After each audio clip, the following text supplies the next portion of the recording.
Naam, mchezo wa fainali wa kombe la muungano umetamatika hapa katika viwanja vya New Amani Complex, na Young Africans ameshindwa kufanikiwa kutetea tena ubingwa huu ambao yeye ndo aliuchukua msimu uliomalizika. Kwa goli la mkwaju wa penalty Chota Chama anafanikiwa kuweka nyavuni. Mchezo umeutazama vipi na unazungumza nini baada ya mchezo huu?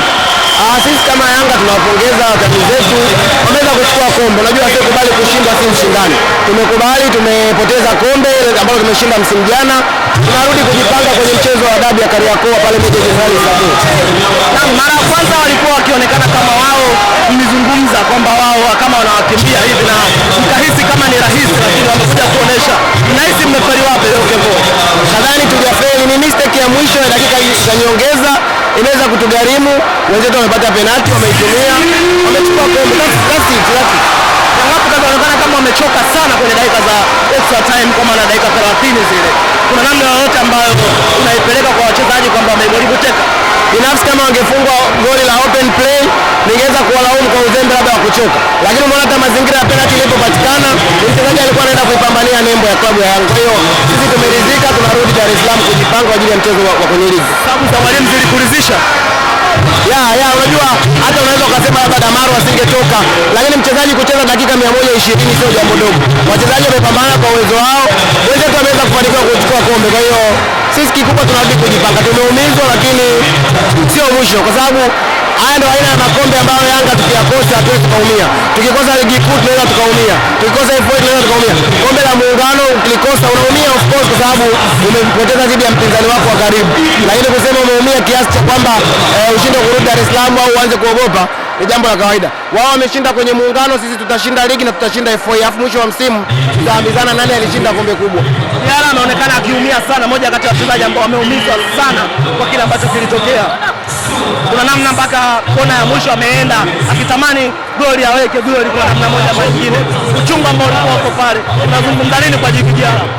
Sina cha kuzungumza ndugu yangu, kikubwa tusubiri kuangalia mchezo wa Meja Isamuel utakuwaje. Huwa leo ushaisha, utachambua uwezavyo.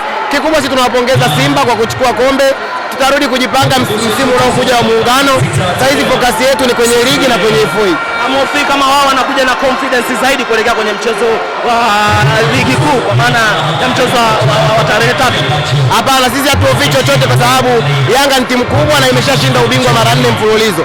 Hawezi kuhofia. Na ndio maana nimekuambia huu mchezo wa finali tumepoteza kwa sababu ni finali, mshindi lazima apatikane. Tusingeweza kupoteza dakika ya 120, tungeweza kwenda kupoteza kwenye mikwaju ya penalty. Kwa hiyo sisi tumeridhika, tumepoteza kombe, wenzetu wameshinda.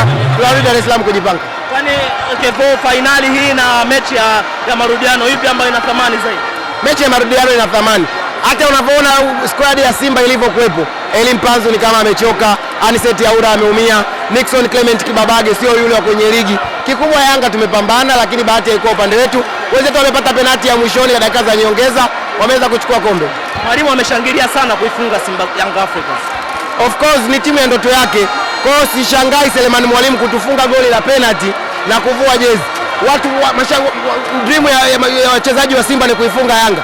Alishafunga goli Pape Osman Sako akavua jezi.